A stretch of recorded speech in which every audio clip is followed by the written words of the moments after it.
United States of America is the world's largest trading nation, and for the past few years, the U.S. has earned more than $5.6 trillion in exports and imports of goods and services.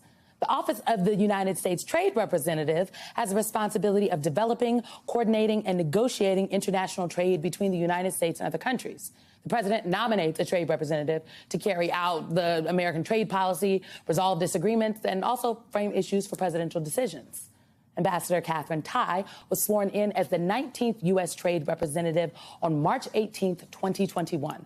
She's the first Asian American to hold the position. And in the role, Tai has advised President Biden on China trade tariffs, pioneered the formation of the America's Partnership for Economic Prosperity, a coalition of the Western Hemisphere's largest economies.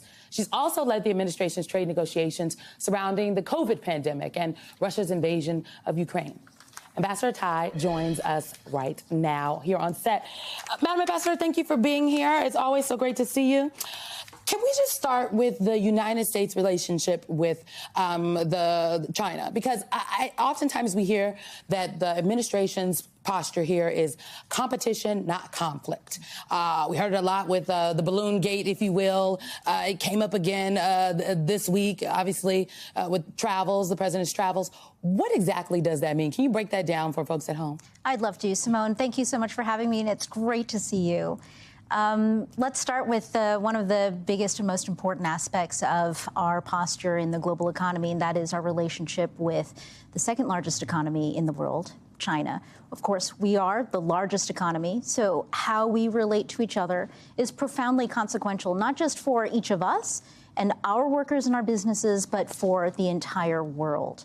In this aspect, the United States, under President Biden's leadership, has been approaching the U.S.-China trade and economic relationship with a deliberateness to ensure that we have a thoughtful and effective strategy in addressing this incredibly important relationship, which, by the way, is extremely complicated and it seems like getting more complex, as you've noted, every week. So I would say, yes, competition is at the root of the economic relationship, but we have a lot of problems between us and a lot of challenges. There, we must not be afraid to confront those challenges. And at the same time, there are going to be issues where we will need to find a way to cooperate with China. And that's why open lines of communication are going to be so important to managing this relationship, to managing our own economic policies and the global economy. I think that last point is so important to underscore because America and the People's Republic of China, the lines are open. Communication is happening in various aspects. I wonder, did this week make that any more difficult? Because the United States and Taiwan recently reached an agreement on a number of trade and investment measures. How does that affect the U.S.-China relationship? But also, are we going to see any new trade agreements from anywhere else anytime soon? So that's right. We're very proud to announce the first part of a set of trade agreements that we have accomplished with Taiwan. They are now public and posted on our website for everybody to see. Taiwan is among the top 10 trading partners that the United States has. And so our relationship is a really important one, and one that is really worthy of our enhancing and deepening and broadening as well. So I think that this is indicative of our approach overall, whether it's with Taiwan, whether it's with others in the Indo-Pacific, with Europe and the countries and economies of the European Union. We are moving forward to work with our partners and our allies on areas of shared interest where we can work together to promote our economic resilience and sustainability.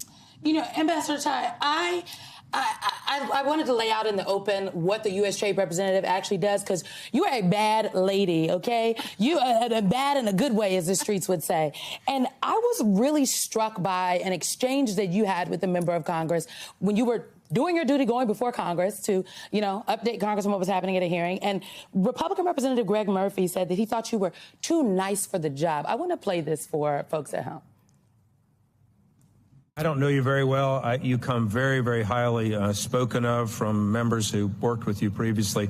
I personally think you're too nice a person to be in the job that you're in. Negotiators are usually very, very tough and sometimes mean people. They aren't nice people like you are. maybe he wasn't familiar with your work at the WTO. What was going through your mind when he said this? Well, this is not the first time I've encountered comments like this, and I think that the overwhelming response that I've received from friends and also strangers alike has indicated to me that so many of us have had exchanges like this where someone who doesn't know us has made assumptions about who we are and what we're capable of. I think it's quite interesting being the first Asian American in this job, being the first woman of color as U.S. Trade Representative. You were under a lot of scrutiny. And certainly this isn't unique to me, but this is an example of the kind of scrutiny that one finds in these jobs. Congressman Murphy thought that I might be too nice for the job. And certainly in the last year, I've also been criticized publicly for maybe not being nice at all, right? Either way, I think for those of us who encounter this type of assumptions and scrutiny, you really have no choice but to be yourself and to continue to focus on being effective, and in my case, to focus on delivering for the American people, the American worker, and the American economy. The people's U.S. Trade Representative, Ambassador Tai, thank you so much for coming on set today. Appreciate it. Thank you so much, Simone. Thank you.